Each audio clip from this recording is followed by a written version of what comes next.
আসসালামু আলাইকুম। Welcome to my channel cook with Sultana Razia. আজকে আমি দেখাবো কিভাবে খুব সহজেই অল্প উপকরণ দিয়ে রেস্টুরেন্টের মতো পারফেক্ট ক্রিসপি চিকেন ফ্রাই করা যায়। খেতে রেস্টুরেন্টের থেকেও বেশি মজাদার হবে। বাসায় বসে আপনারা রেস্টুরেন্টের স্বাদটা গ্রহণ করতে পারবেন। আর রেস্টুরেন্ট থেকে চড়া দামে কিনে এনে খেতে হবে না, বাসায় বানিয়ে নিতে পারবেন। আর এখানে আমি 5টা লেগ পিস নিয়েছি, কেটে ধুয়ে পরিষ্কার করে নিয়েছি। 1 চা চামচ দিয়ে দিব কালো মরিচের গুঁড়া, 1 চা চামচ দিয়ে দিব লাল মরিচের গুঁড়া, 1 চা চামচ ধনিয়ার গুঁড়া, জিরার গুঁড়া আর আদার গুঁড়া, আর দিয়ে দিব 1 চা চামচ সয়া সস, 1 চা চামচ ওয়েস্টার্ন সস, আর 2 টেবিল চামচ টমেটো সস, আর হাফ চা চামচ দিয়ে দিব লবণ, আর লেবু দিয়ে দিব আমি 2 চা চামচের মতো। এখন আমি সবগুলো উপকরণ এই মাংসের সাথে মাখিয়ে ম্যারিনেট করার জন্য রেখে দিব 1 ঘন্টার জন্য। আর এদিকে আমি একটা প্লেটে 1 কাপ ময়দা, 1/3 কাপ পরিমাণ কর্নফ্লাওয়ার,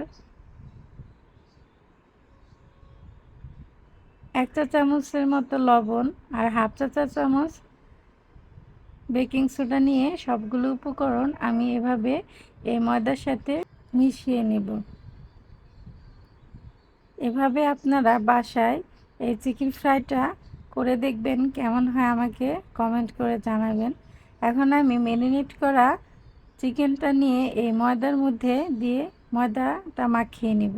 হাত দিয়ে একটু চেপে চেপে এই ময়দাটা চিকেনের গায়ে লাগিয়ে দিব, কারণ এই ময়দাটা চিকেনের গায়ে যতটা ভালোভাবে লাগবে চিকেনটা ততটাই ক্রিস্পি হবে। এখন ময়দায় মাখানোর পরে আমি একটা বাটিতে পানি নিয়ে সেই পানির মধ্যে চিকেনটা ডুবিয়ে নেব। ডুবানো হয়ে গেলে উঠিয়ে আমি আবারও ময়দার মধ্যে দিয়ে দিব।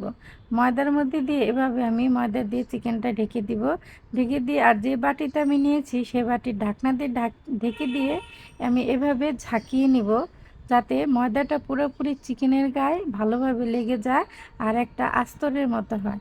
চিকেনের গায়ে এই ময়দার প্রলেপটা যতটা বেশি পড়বে ততটাই চিকেনটা ক্রিস্পি হবে। আবারও আমি পানির মধ্যে ডুবিয়ে দিব, দিয়ে আবারও আমি ময়দাটা গায়ের সাথে মাখিয়ে নিব।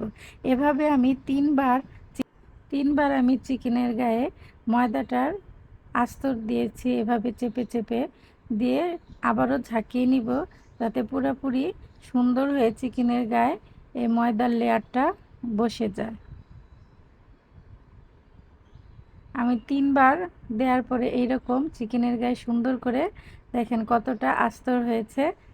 এখন এভাবে আমি সবগুলো লেগ পিস ময়দার সাথে মিশিয়ে নেব। আর এই দিক দিয়ে চুলায় তেল দিয়ে দিয়েছিলাম, তেলটা হালকা গরম হওয়ার পর আমি এই চিকেনগুলা তেলের মধ্যে দিয়ে দিব। আর এই সময় চুলার আঁচটা মিডিয়াম আঁচে রাখতে হবে, হাই হিটে ভাজা যাবে না, তাহলে চিকেনটা তাড়াতাড়ি কালার চলে আসবে আর পুরোপুরিভাবে চিকেনটা সেদ্ধ হবে না বা ভাজা হবে না।